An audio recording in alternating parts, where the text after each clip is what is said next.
there is a phrase that kept appearing.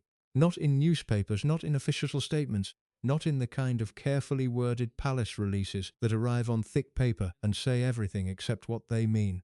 It appeared in the places where people who had been inside the institution spoke to people they trusted. At dinners where the wine was good and the caution was better. In corridors where voices dropped without anyone deciding to drop them.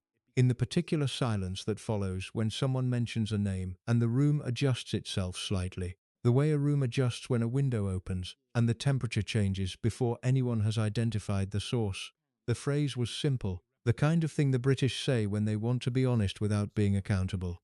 Nasty piece of work, said with a small pause before it. Said with the expression of someone who has considered the words and decided they are, unfortunately, the most accurate ones available. Said by people who had worked in those buildings, moved through those events, occupied that particular proximity to power that teaches you things about powerful people that their publicists would not recognize. And then, reliably, inevitably, the conversation moved on, because that is what conversations about Prince Edward have always done. They move on. They are encouraged to move on. There is a machinery inside Kensington Palace, inside the broader architecture of royal image management, that is very good at ensuring certain kinds of knowledge stay exactly where they are most comfortable. Private, unverified, impossible to pin to a single source, impossible to accumulate into something that demands a response. That machinery has been running for a long time. This is a story about what it was running to protect. It is not a story about a monster. The British royal family does not produce monsters in the theatrical sense. It produces something more interesting and considerably more difficult to discuss. It produces people shaped by an institution that rewards performance above almost everything else, that trains its members from birth to understand that the gap between public self and private self is not a moral failing but a professional requirement. It produces people for whom the management of image becomes so habitual, so structural, so woven into the fabric of daily existence, that they sometimes lose the ability to distinguish between the performance and the person underneath it. Prince Edward learned that lesson early. He learned it well, and somewhere in the space between what he learned and how he applied it, something hardened into the thing that people who encountered it described quietly, carefully, with that particular British precision, as a nasty piece of work. The palace knew. That is perhaps the most important sentence in everything that follows.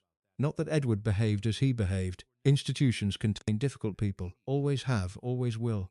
But that the people around him, above him, responsible for the institution's reputation, were aware of the pattern, managed the pattern, and made a series of deliberate choices about what the public would and would not be permitted to know.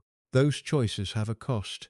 They are paid by the people who work too close to the truth to pretend they had not seen it.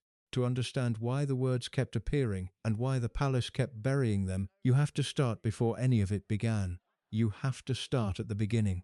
Edward Richard Lewis was born on the 10th of March 1964, the fourth and youngest child of Queen Elizabeth II and Prince Philip, Duke of Edinburgh. That birth order matters more than it might appear. By the time Edward arrived, the family's succession was already arranged, already spoken for, already moving along its appointed track with the calm inevitability of a train that has been running the same route for decades. Charles was the heir. Anne was the princess who had already begun demonstrating the particular self-sufficiency that would define her public life. Andrew had arrived 3 years earlier, restoring a kind of energetic male presence to the younger generation. Edward came last, into a household that was already fully formed, already operating at full institutional pressure, already populated by people with clearly defined roles. His role was the least defined of all. There is a particular kind of childhood that produces a particular kind of adult, and it is not the childhood of obvious neglect or obvious cruelty. It is subtler than that.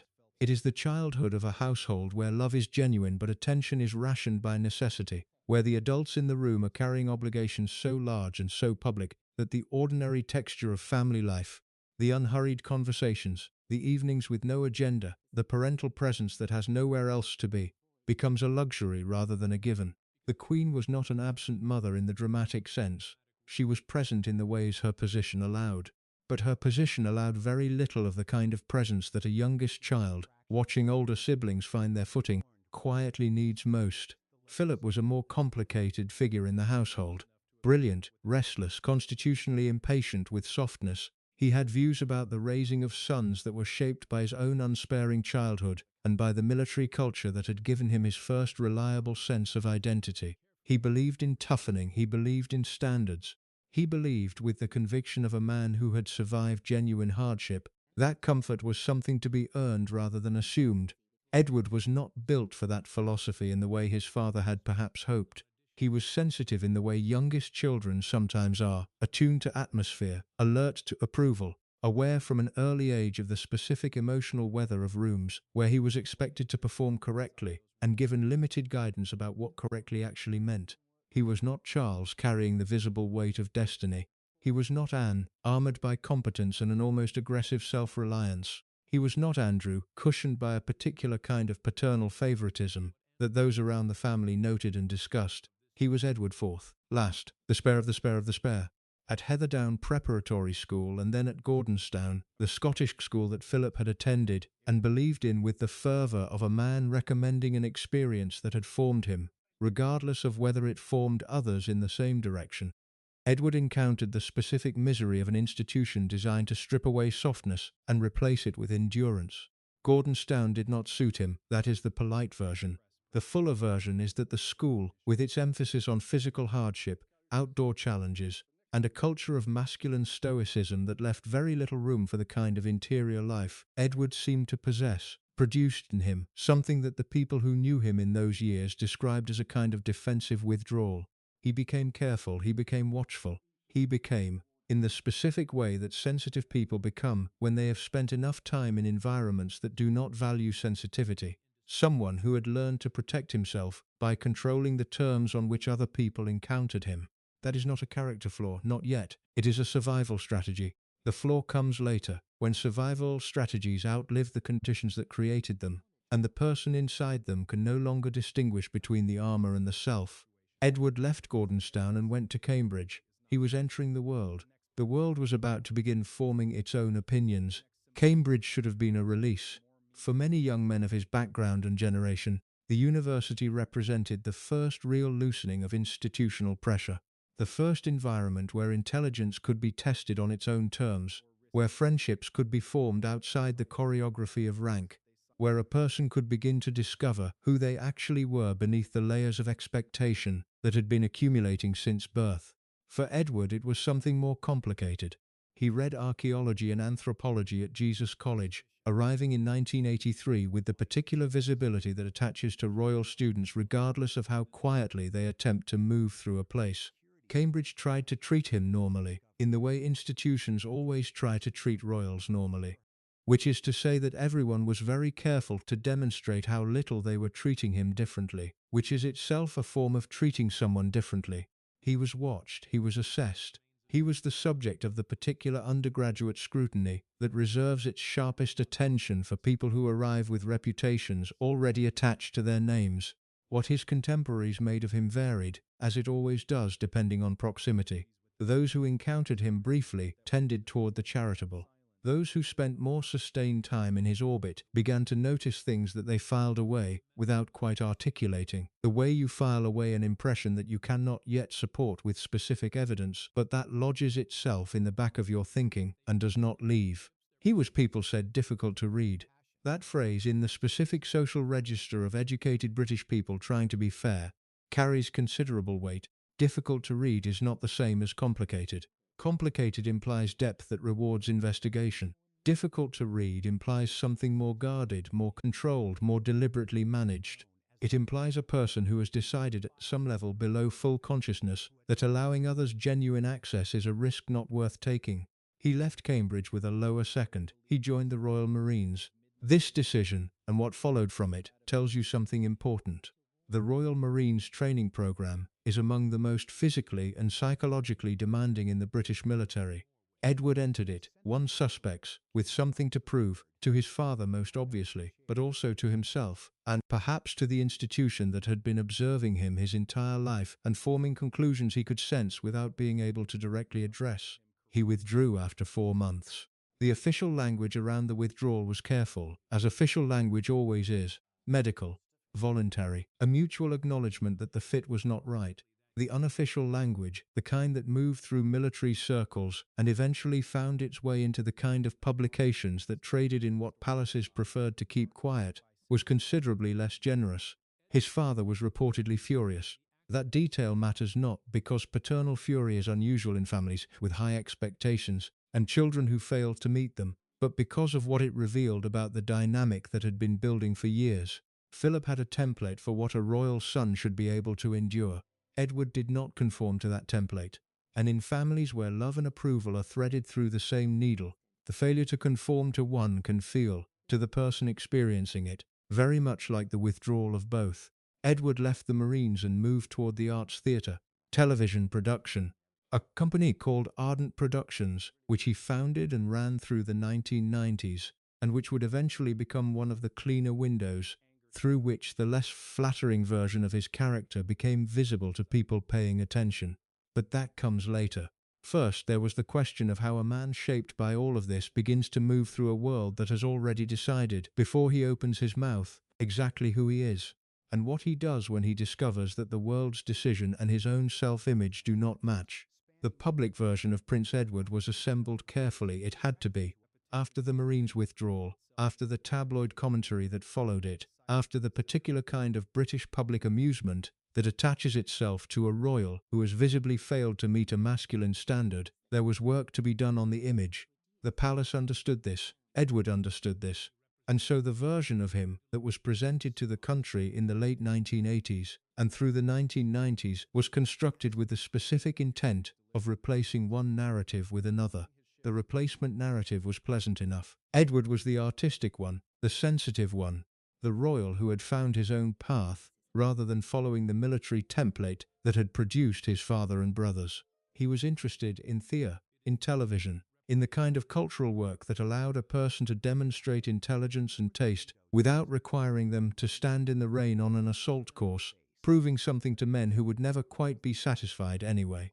He founded Ardent Productions in 1993. He married Sophie Rhys-Jones in 1999, in a wedding that the palace managed with particular care, presenting the couple as modern, grounded, refreshingly normal by royal standards. Sophie was photogenic, warm in manner, and entirely without the kind of complicated backstory that had made previous royal marriages difficult to sell to a public that had spent the previous decade watching the Windsor family's domestic arrangements collapse in very public and very expensive ways. The image worked. For a while it worked well. Edward and Sophie became the acceptable face of a monarchy in the process of modernizing itself. They gave interviews. They seemed approachable. They smiled in the right places and said the right careful things, and embodied the particular kind of royal accessibility that focus groups and communications advisors had determined was what the public wanted from the institution in the post-Diana recalibration. Behind that image, a different version was accumulating. It accumulated the way these things always do, not through a single dramatic incident, but through the steady deposit of small experiences, each one individually deniable, collectively undeniable. Staff who joined Edward's household and left it sooner than expected. People who had worked on Ardent Productions and described the experience in terms that were careful when they were on the record and considerably less careful when they were not. The word that appeared most consistently was not dramatic. It was not the language of abuse or criminality, or anything that would have required an immediate institutional response. It was subtler than that, and in some ways more revealing because of its subtlety. Demanding. Unreasonable. The kind of difficult that doesn't raise its voice but makes a room feel smaller than it is. People who had been in meetings with him described a specific quality of interaction that those who have experienced it in powerful people will recognize immediately. The sense that the normal rules of human exchange, the reciprocity, the basic acknowledgement that the other person in the conversation also has a perspective worth considering, had been quietly suspended. That you were present as a function rather than a person. That your competence was assumed to be in service of his requirements, and your failure to anticipate those requirements precisely was treated not as a communication problem, but as a personal inadequacy. One former staff member, speaking to a journalist who never published the account, described a specific incident with the flatness of someone recounting something they had processed extensively enough that the emotion had been largely replaced by clarity. He didn't shout, she said. That would have been easier. He just looked at you as if you had confirmed something he had always suspected about you. That look. Multiple people, in multiple contexts over multiple years, mentioned that look. The palace knew about the accounts. The palace had been fielding quiet complaints, managing quiet departures, having quiet conversations with quiet journalists for long enough that the pattern was not news to the people whose job it was to know about such things. What the palace did with that knowledge is where the story becomes something other than a portrait of a difficult man. If this kind of deep, honest storytelling is what you come here for, the version that doesn't get cleaned up before it reaches you, then make sure you're subscribed. There's a lot more of this story still to tell, and the next part is where it gets considerably harder to look away. There is a difference between a difficult person and a pattern. A difficult person is an individual problem, a pattern is an institutional one. And what distinguished the accumulating accounts of Edward's behavior from the ordinary friction that attaches to powerful people in high-pressure environments was precisely that quality of repetition. The same descriptions, arriving from different directions, from people who did not know each other, who had encountered him in different contexts, at different times, under different circumstances, and had, nonetheless, reached conclusions so similar in their language and texture that the similarity itself became the story. Ardent Productions was where the pattern became most visible to people outside the immediate palace orbit. The company Edward founded and ran through the 1990s was, in theory, an attempt to build something genuinely his own. A television production company that would establish him as a serious professional figure in the creative industries, independent of the royal identity that had defined and constrained him since birth. The ambition was understandable. The execution was where the difficulties began to surface. People who worked at Ardent described an environment shaped by the specific dysfunctions that emerge when someone accustomed to deference attempts to operate in a world that runs on collaboration. The television industry is not the palace. It does not reorganize itself around rank. It has its own hierarchies, its own cultures, its own ways of determining who commands respect, and those ways are largely indifferent to the accident of birth. Edward had not been prepared for that indifference. He expected, not unreasonably given everything his formation had taught him, that his presence would be treated as significant, that his opinions would carry weight proportional to who he was, rather than what he had demonstrated, that the people around him would orient themselves toward his preferences with the same instinctive attentiveness he had experienced in royal contexts all his life. When that did not happen, or did not happen consistently enough, the response was not adaptation. The response, according to multiple people who were present for it, was a version of the look that the former staff member had described, a withdrawal of ordinary warmth, a quality of displeasure that did not express itself loudly but communicated itself clearly, a capacity for making people feel that their professional competence was being assessed and found wanting, delivered not through criticism but through a specific calibrated coldness that those on the receiving end found more unsettling than direct confrontation would have been. One producer who worked with Ardent during this period described Edward's management style with the kind of careful phrasing that suggests extensive prior consideration of legal risk.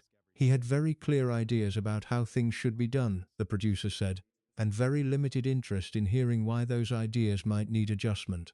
The company struggled.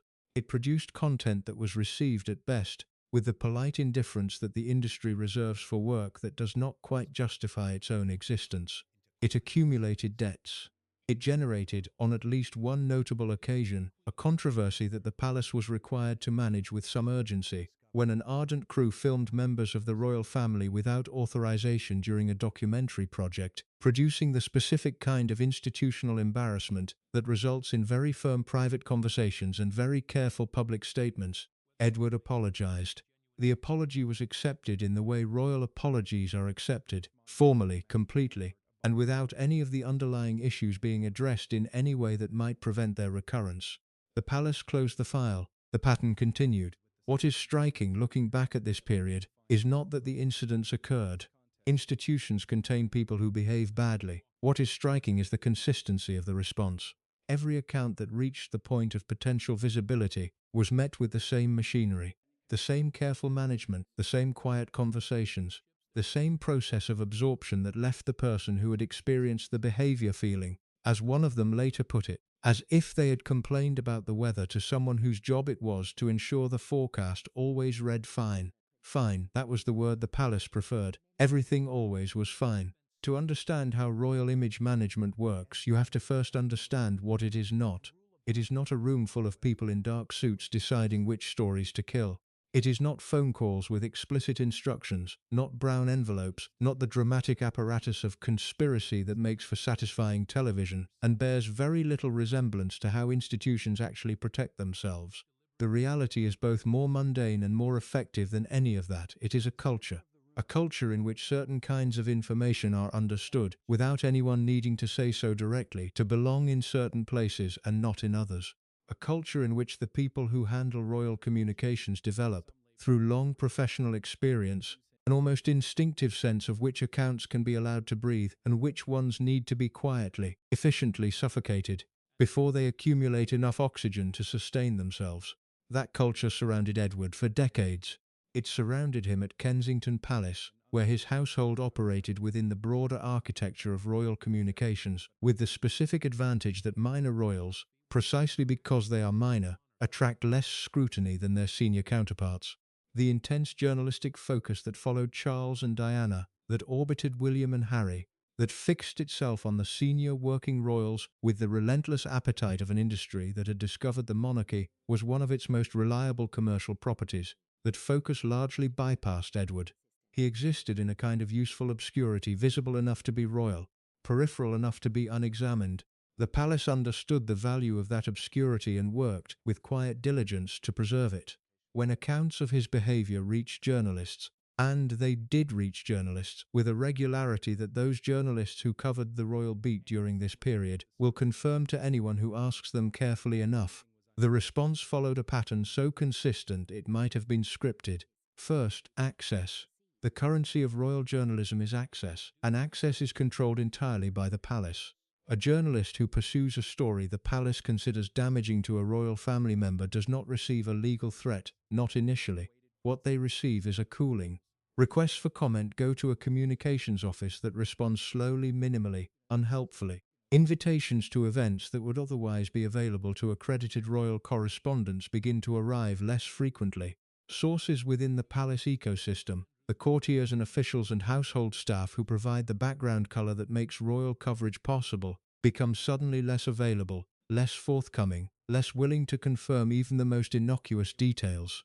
The message is never stated. It does not need to be. Second, the alternative narrative. For every account that began circulating about Edward's private behavior, the palace's communications operation ensured that a counter-image was available and accessible. Charity work, official engagements, the steady accumulation of public appearances in which Edward performed the role of dutiful, engaged, contributing royal with sufficient consistency that any journalist attempting to argue the opposite faced the uncomfortable task of explaining why their sources, unnamed, unverifiable, professionally vulnerable, should be trusted over the visible public record. The visible public record was carefully curated. It always is. Third, and most effectively, time. Stories about powerful people require momentum. They require a chain of sources willing to speak, willing to be identified, willing to accept the professional and personal consequences that attach to public criticism of the royal family in a media environment that has historically been considerably more sympathetic to the institution than to the individuals who challenge it. Building that chain takes time, and the palace, through the mechanisms described above, was very good at ensuring that time worked against the story rather than for it. Sources lost nerve. Journalists moved on to other things. Editors weighed the cost of pursuing something difficult to verify against the cost of the relationship with the palace that verification would require. The calculation, more often than not, came down against publication. Files were closed, accounts were noted and set aside. The pattern continued, and the palace's management of it continued. And the space between what was known and what was published grew wider with each passing year. There is a word for that space. It is not secrecy exactly.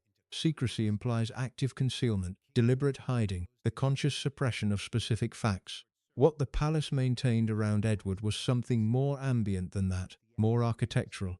It maintained a silence so thoroughly normalized that the people operating within it had largely ceased to think of it as silence at all. They thought of it as discretion. They thought of it as professionalism. They thought of it, in the specific moral language of institutions that have confused their own interests with a higher purpose, as protecting the monarchy. What they were protecting was considerably more specific than that.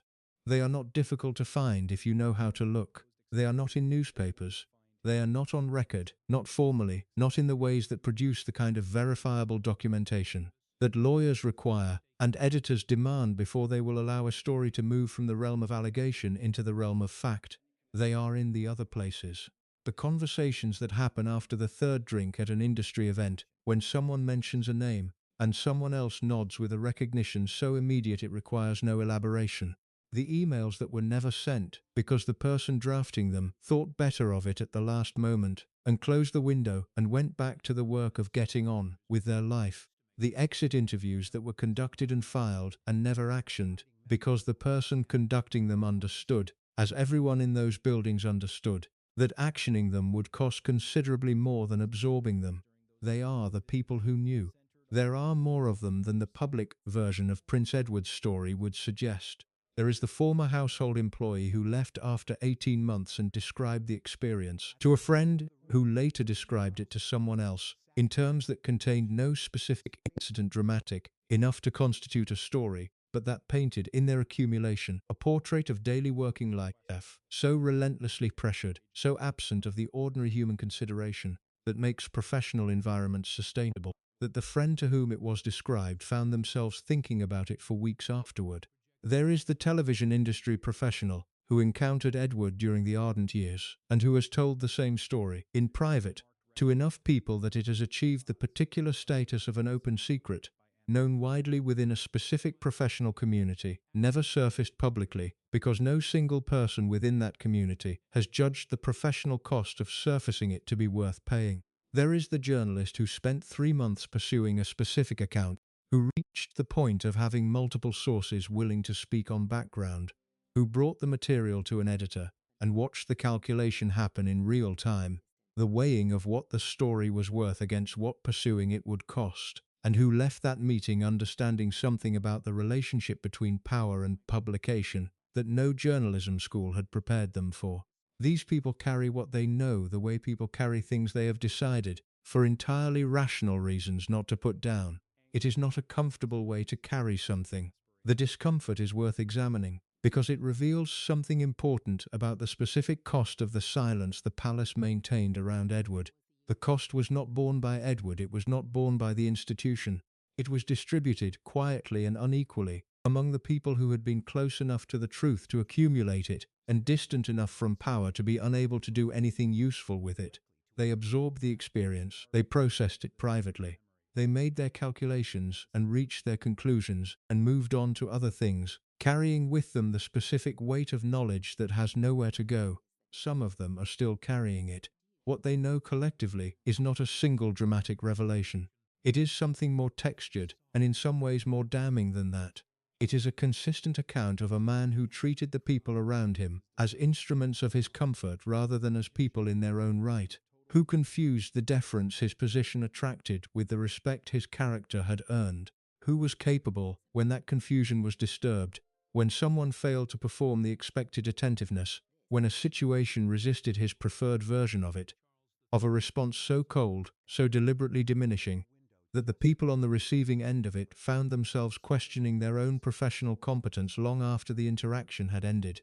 That is what the palace buried, not a scandal, not a crime, something quieter and in its own way more corrosive than either. A pattern of behavior that the institution understood, managed and chose, repeatedly and deliberately, to ensure the public would never be asked to reckon with. You are watching this because you want the version that doesn't get sanitized before it reaches you. If that's what this channel means to you, subscribe and leave a comment below, telling us which part of this story you think deserves the most attention. We read everyone, and we are not finished yet. Some things escape regardless of how carefully they are managed. Not dramatically, not in the way that produces parliamentary inquiries or front-page investigations or the kind of public reckoning that forces institutions to examine themselves in full view of the people they serve. They escape the way water escapes through old stone, slowly, quietly, through the accumulated pressure of too many small cracks in too many places, until the wall that was supposed to contain everything is visibly damp and everyone can see it, even though no one has formally acknowledged the problem. What escaped about Edward escaped in pieces. The ardent controversy left marks that the palace's management could minimize but not erase.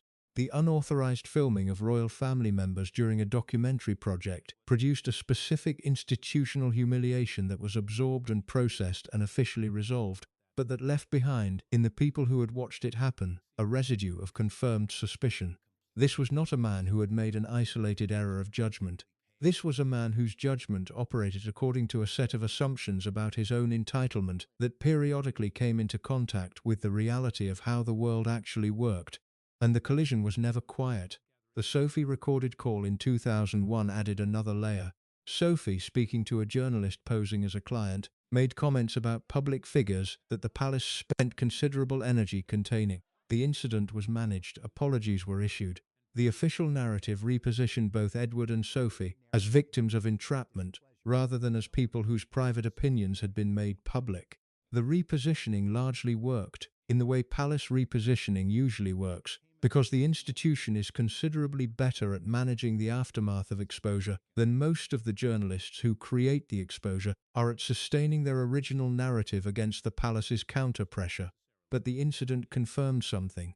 It confirmed that behind the carefully constructed public image of the grounded, modern, accessible royal couple, a different version existed. A version with opinions, with attitudes, with a relationship to power and to the people outside it that did not match the presentation. People noted this, people filed it away. Edward's public profile narrowed steadily through the 2000s and into the following decades. The ardent years ended. The company was wound down quietly, the way things connected to Edward tended to be wound down. Without drama, without public accounting, without the kind of honest assessment of what had gone wrong that might have required acknowledging things the palace preferred not to acknowledge. He took on more official duties. He and Sophie were repositioned, gradually and with considerable professional skill, as reliable working royals, the kind who show up, perform the function, generate no headlines of the damaging variety, and provide the institution with the numerical coverage of official engagements that senior royal spreadsheets require. The repositioning worked. It worked so completely that a version of Edward emerged in public consciousness in his later years that bore almost no resemblance to the version accumulated in private by the people who had encountered him at closer range. He became, in the public imagination, something close to sympathetic, the youngest child who had found his footing late, the royal who had tried something different and been humbled by it, and emerged from the humbling with a quieter, more considered sense of purpose. It was a good story. It was not, according to the people who had been close enough to know, a complete one. The nasty piece of work verdict did not disappear.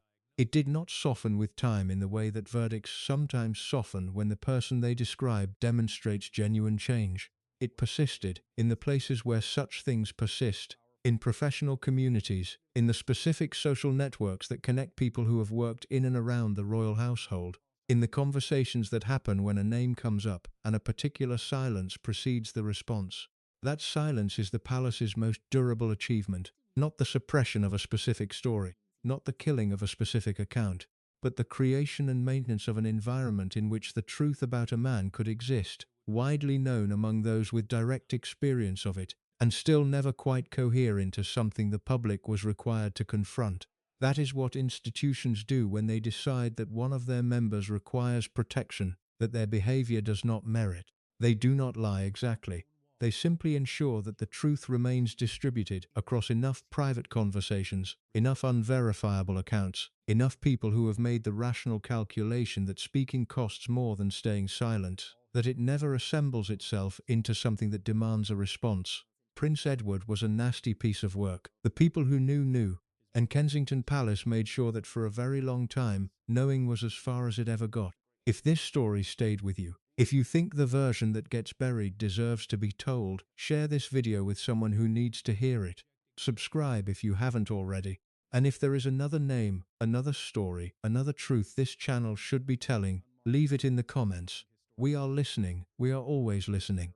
There is a phrase that kept appearing, not in the official statements, not in the carefully worded press releases that arrived on thick palace letterhead and said everything except what they meant. It appeared in the places where people who had been inside the institution spoke to people they trusted. At dinners, where the conversation dropped to a murmur the moment someone mentioned her name. in corridors where courtiers exchanged looks that contained entire sentences, in the particular silence that followed when a journalist got too close, and then reliably, inevitably, stopped getting close at all. The phrase was simple. They destroyed her, said quietly, said by people who had been inside those rooms, attended those briefings, occupied that specific proximity to power that teaches you things the palace's communications office would never confirm and never deny. And then reliably the conversation moved on. Because that is what conversations about Diana Spencer have always done. When they approach the uncomfortable center of things, they move on. They are encouraged to move on. There is a machinery inside the royal household, inside the broader architecture of British institutional power, that is very good at ensuring certain kinds of knowledge remain exactly where they are most useful. Private, unverifiable, distributed across enough people that it never quite assembles into something that demands a formal response. That machinery ran at full capacity for nearly 2 decades. This is a story about what it was protecting. Diana Frances Spencer married the Prince of Wales on the 29th of July 1981. The world watched. 750 million people watched. The dress, the cathedral, the vows spoken in the wrong order, because her hands were shaking and no one in the palace had thought to prepare her for what standing at the center of that much scrutiny would actually feel like.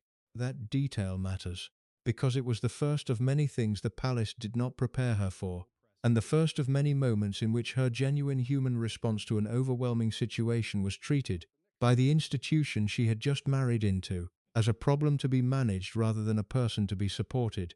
Diana was 19 years old when her engagement was announced. She had no formal training, no briefing on what royal life would require of her, no preparation for the press attention that began the moment the palace released her name, and that would not stop, would never stop, for the rest of her life. What she had was a performance to deliver. The palace was very clear about that, even when it was not saying so directly. The public version of the marriage was assembled with considerable professional skill. It had to be. By the early 1980s, the monarchy was an institution in need of what focus groups would later call renewal. Charles was popular but distant. The Queen was respected but not loved in the way that institutions that depend on public feeling require to be loved. What was needed, and the people inside the palace understood this with the clarity of people whose professional lives depended on understanding it, was a story. Diana was the story. She was photogenic. She was warm in a way that cameras understood immediately. She had an instinctive connection with ordinary people, the kind of connection that cannot be trained, that either exists or does not, and that in Diana existed so completely that it became the most significant political asset the royal family possessed in the late 20th century. The palace understood the asset. What the palace failed or refused to understand was the person attached to it. The accounts began accumulating almost immediately, not in newspapers. The press in those years operated within a carefully maintained set of assumptions about what was and was not appropriate to publish about the royal family, assumptions reinforced by access arrangements that made very clear, without anyone needing to say so directly, what the cost of violating them would be. The accounts accumulated in the other places. Among the household staff who watched a young woman arrive at a formal institution with no support infrastructure and no one whose job it was to ensure she was managing. Among the courtiers who noticed and noted and said nothing formally because saying something formally would have required acknowledging that an institutional failure had occurred, and institutions do not acknowledge their own failures voluntarily. Among the doctors who were eventually consulted, among the people close to Diana who watched what was happening and made the calculation that everyone in proximity to that kind of institutional power eventually makes, that speaking costs more than staying silent, and staying silent is what the people who run these things require of you. Diana was struggling. The palace knew. That sentence carries the same weight it always carries when it appears in stories about powerful institutions and the people inside them who are not powerful enough to protect themselves. Not that the struggling occurred. Institutions contain people who struggle, always have, always will, but that the people responsible for the institution's functioning were aware of the pattern, managed it according to their own priorities, and made a series of deliberate choices about what the public would and would not be permitted to understand about the woman who had become the most visible human face of the British monarchy. Those choices had consequences. They are still being paid for. To understand how the palace managed Diana, you have to first understand what royal image management actually is. It is not a dramatic operation. It is not a room of people in dark suits deciding which stories to kill. It is something more mundane and considerably more effective than that. It is a culture. A culture in which certain kinds of information are understood, without anyone needing to state it directly, to belong in some places and not in others. A culture in which communications professionals develop, over years of proximity to power, an almost instinctive sense of which narratives can be allowed to breathe, and which ones need to be absorbed before they accumulate enough momentum to require a formal response. For Diana, the mechanism worked in a specific direction. Her public image, warm, accessible, the people's princess long before anyone said those words aloud, was amplified, encouraged, deployed at every opportunity where the monarchy needed a human face rather than an institutional one. Her private reality, the loneliness, the systematic exclusion from the decisions that shaped her own life, the years of asking for help and being met with the particular silence of an institution that has confused its own continuity with a higher purpose, was managed in the other direction. Minimized, questioned, repositioned. When she spoke about what her life inside the institution had actually been, the palace's response followed a pattern so consistent it might have been scripted. Her accounts were characterized as unstable. Her emotional state was raised as context. The people around her were quietly made to understand that her version of events was one version, the version of a woman whose judgment, the institution implied without ever quite stating, could not be entirely trusted. It was effective. It was also the clearest possible evidence of what the palace had always been doing, not protecting the monarchy, protecting itself from the consequences of how it had treated the person who had given the monarchy its most valuable decade. The people who knew are not difficult to find if you know how to look. They are not on record. They are in the conversations that happen when Diana's name comes up, and a particular look crosses the face of someone who was close enough to see what was actually happening. Someone who made the rational calculation that speaking publicly would cost more than they were willing to pay, and who has carried that knowledge ever since. They are in the court documents from her divorce proceedings, which contain details about the state of her life inside the institution that were absorbed into the formal record and then systematically ignored by the people whose job it was to respond to them. They are in the documentary she made, in her own words, describing experiences that the palace disputed with the confidence of an institution that had been disputing inconvenient accounts for long enough that the disputing had become reflexive. There were 3 of us in this marriage, she said. The palace called it manipulation. The people who knew called it something else. They called it the truth. Diana died in Paris on the 31st of August 1997. The official version of what followed is well documented: the grief, the flowers outside the palace gates, the Queen's delayed return to London, and the public pressure that eventually produced it, the funeral that 4 billion people watched. What is less documented, what the palace's management of the narrative has always worked to ensure remains less documented, is the accounting. Not for her death, for the years before it, for the institution that received a 19-year-old woman, used what was extraordinary about her for its own purposes, systematically failed to provide her with the support that any decent organization owes the people working within it, and then spent years implying that the problems she described were products of her own instability rather than evidence of its own. That accounting has never been completed. The palace made sure of that. And the machinery that ensured it, the access arrangements, the cultural assumptions, the distributed silence that keeps inconvenient knowledge private and unverifiable and impossible to assemble into something that demands a response, that machinery is still running. It runs because it works. It works because the cost of challenging it is high, and the cost of absorbing it is manageable, and institutions always know the difference. Diana knew the difference too. That was the thing the palace could never entirely manage. She knew, and she said so. And the world, when it finally listened, found that what she was saying matched what the people who had been closest to the truth had always known and never quite been able to say. If this kind of honest, documented storytelling is why you're here, the version that doesn't get cleaned up before it reaches you, subscribe now and hit the bell. The history books have the official story. This channel has the one they left out. Leave a comment below. Which part of Diana's story do you think the palace worked hardest to bury? We read everyone, and we are not finished yet.